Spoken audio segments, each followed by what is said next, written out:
Ahoy, you salty sailors. Time to raise anchor and set sail for your best scrawny life. Arr! All right, Iowa has finally received some rain. Clear at the end of this season, but better late than never, I guess. We're down in the river bottoms today. The bottomlands surrounding the Des Moines River, so predominated by maples, elms, box elders, or in this case a willow tree. This one has died and is now become substrate from which oyster mushrooms are emerging. Note that much of the tree is still standing. These are Pleurotus ostreatus, the native oysters. Here are some dried up specimens from earlier in the year. The fresher ones, you'll notice they emerge from wood at generally a single point, and that the caps tend to grow out in these stacked clusters. They tend to overlap one another. The decurrent gills run all the way down the stem. There isn't much of a stem on Pleurotus ostreatus, but the gills run all the way down. Here we see a cottonwood tree. These are saprotrophic fungi. They're not host-specific. This is a cottonwood tree that the beavers killed, still standing. If I recall correctly, the mycelium that produces these mushrooms is capable of entrapping and eating nematode worms. So this is a carnivorous fungi. No telling on the tree where they'll emerge, sometimes quite far out of reach. Right there's a small young cluster. That would be perfect for picking. You can see where the caps overlap. The mature caps do drop a white or pale spore dust. These are edible mushrooms and fairly choice for a saprotroph. Now, something that could be confused for an oyster mushroom, and that's quite similar, is the elm oyster, Hypsizygus ulmaris. This is another saprotrophic fungus, so it emerges from the wood. They tend to emerge from branch scars, where a branch has died and fallen away. Here you'll notice that contrary to the true oyster mushroom, here the gills do not run down the stem, they just meet the stem. And also there's a bit more texture, not only on the cap but on the stem as well. It has this sort of scaled texture emerging from a branch scar on a box elder tree in this case, the main part of which is still alive, although the elm oysters are possibly rotting the heartwood. These are edible mushrooms similar to oyster mushrooms. Here is the species I was most hoping to find, Flammulina velutipes. Common name is velvet shanks.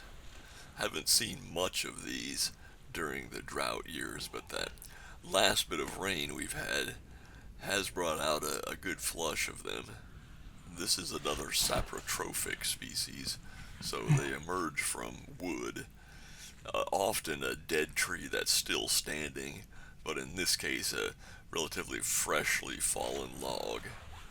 On this particular day they were emerging from willow stumps and logs, but I've found them on elms and maples as well, other river bottom tree species. The caps are viscid when wet. Otherwise, they're covered with a very fine velvet, especially toward the base of the stem. Here we can see some that have emerged inside the bark of the log. In the lower left-hand corner there, you can see some of that elongated Inokitake style growth mode, to which they are closely related. Like Inokitake, these are edible mushrooms. They tend to emerge in fairly tight clusters. There is no ring or annulus around the stem, and it produces a white spore dust. Here you can see some of that very fine velvet along the base of the stems. And again, no ring or annulus around the stem, white spore dust. And in this case, these are emerging from a dead willow stump that is still standing. Now, those of you who know about this species know what's coming next, because Flammulina velutipes has a deadly lookalike, Galerina marginata, the deadly Galerina, or funeral bell. Here they are, and unless you're paying very close attention to minor details, you would probably say they are identical to the mushrooms we just viewed. These produce amatoxins just like deathcap mushrooms, so they kill by organ failure. There's no antidote or cure for it if you ingest amatoxins. You will die by organ failure. It's a slow and unpleasant process, I'm sure. Some of the minor details that are different are that Galerina marginata tends to emerge in slightly looser clusters, and often from fallen logs that are well decayed. They do have a very faint ring or annulus around the stem. The flesh of the cap is slightly thinner than Flammulina velutipes, so the gills underneath the cap tend to produce radial striations. Here you can see that ring around the stem. But it's very often when the mushrooms are mature, the ring has broken off and disappeared basically. So the caps are not as viscid when wet. The stems lack that fine velvet. They're smoother. There's the ring, the faint ring around the stem, that somewhat looser clustering, and the tendency to emerge from well-rotted logs. Here's a look at that radial striation in the cap, which Flammulina velutipes generally does not have as well. But you'll want to ask yourself, is your ability to discern these minor details something that you are willing to risk your life over? Here I've broken away a large cap that was overlapping some smaller caps, and you can see the brown spore dust that the larger cap has dropped on the edges of the smaller caps. By comparison, Flammulina velutipes produces a white spore dust. You can see that here on the overlapped cap and on the wood around the large cap. This is the only foolproof way to distinguish these mushrooms. Flammulina velutipes, here you can see the white spore dust on the log underneath the caps. It produces that white spore dust, whereas Galerina marginata produces a brown spore dust. That's the only foolproof method of telling them apart. So if I'm going to eat Flammulina velutipes, I will spore print every single cap. So I'll take a piece of paper, cut off the stems, lay the caps with the gills facing toward the paper, cover them, and wait overnight. And if any of the caps, when they're uncovered the next morning, have produced a brown spore dust on the paper, then they get thrown away. So now it's quiz time. Which of the two species are these? So we can see they are emerging from the trunk of a tree that is still standing. And we can also see there are no radial striations in the cap. So this is probably enough evidence to suggest that we can go ahead and pick them, but we'll need to confirm our identification when we get home by taking a spore print. These ones, emerging from a well-rotted log and having radial striations in the cap, probably are Galerina marginata, so we can just leave those behind in the field. And then these ones, emerging again from a standing log, you can see a little bit of that velvet at the base of the stem. And again, no radial striations in the cap, so there's enough evidence there to go ahead and pick them. But again, we'll need to spore print them at home to be certain of our identification. Now, if you are saying to yourself that picking Flammulina velutipes is simply not worth the risk, there's no mushroom that's so tasty it's worth risking your life over, then congratulations, you have a little bit of wisdom, and you've come over the peak of that Dunning-Kruger curve we've talked about before. Ultimately, it's more important to understand the role these organisms play within their own ecosystem and how they affect the balance of the ecosystem than it is to know whether or not a human being can make immediate use of them. Some of the other species of mushrooms I found on that day include these Coprinopsis atramentaria. Common name is the tippler's bane. These are a saprotrophic mushroom, despite the fact that they're emerging through the ground around the base of this dead tree. The name tippler's bane comes from the fact that they contain coprine, which affects the way the body metabolizes alcohol.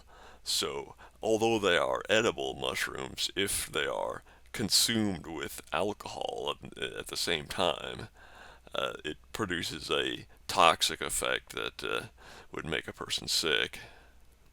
As a coprinoid or ink cap species, these mushrooms will deliquesce, or slowly dissolve to a black liquid, starting from the margin of the cap and working towards the center. Another coprinoid species are these Coprinellus micaceus.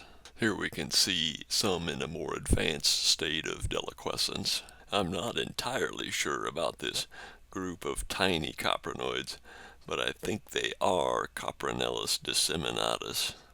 Another late-season saprotroph that emerges from wood is Pholiota orivella, one of the scaly cap mushrooms. These belong to the family Strophareaceae, so accordingly they have a dark-colored spore dust. And let's wrap things up with a puffball. These small ones that are densely clustered and emerging from the wood, directly from wood, not from the ground, are Apioperdon pyriforme. Of course, I originally learned these as Lycoperdon pyriforme, but in 2017 they were given their own genus. These are edible mushrooms when they are young, and the flesh inside the mushroom is completely white. Once it begins to change color, the spores are mature, and, well, you just don't want to eat a bunch of fungal spores. Eventually, of course, when the cap is completely mature, the cap will rupture, allowing the spore dust to be ejected through the rupture whenever the mushroom is disturbed.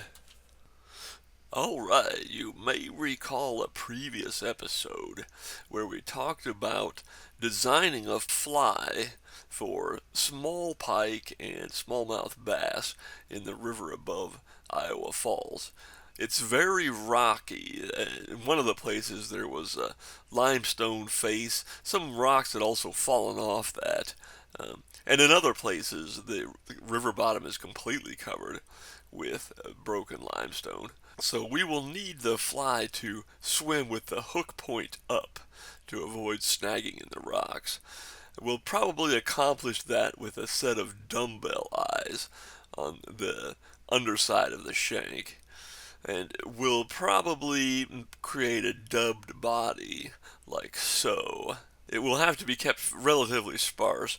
There may be a wire that will wrap down the feathers that will form the wing or the tail of the fly. So something along those lines is what I'm thinking. Probably swim about like that. It doesn't need to drop deep, incredibly deep, because that section of river isn't very deep. It's the rock there prevents it from eroding deeply in most places. Some bend pools are a little deeper than others, but in general, the fly does not need to be extremely heavy. We could form a head with plumber's epoxy as well, sort of like a stand-up jig, and get a little bit more of that sort of action. I did try that, but I had used craft fur, not in a dubbing loop, but just a strip of craft fur, and I don't think that fly can actually be cast with a 5-weight. And this is the same reason why we're using feathers instead of streamer hair, as most of my flies are constructed with, because streamer hair just carries too much water on the back cast and would overload a 5-weight. So I moved to a different design where the body is still craft fur but spread out in a dubbing loop. We also changed to a size 1 bait holder hook and used dumbbell eyes.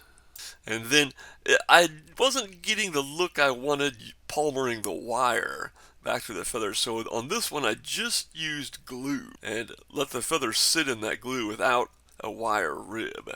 So we'll see how that goes. Stay tuned for further developments.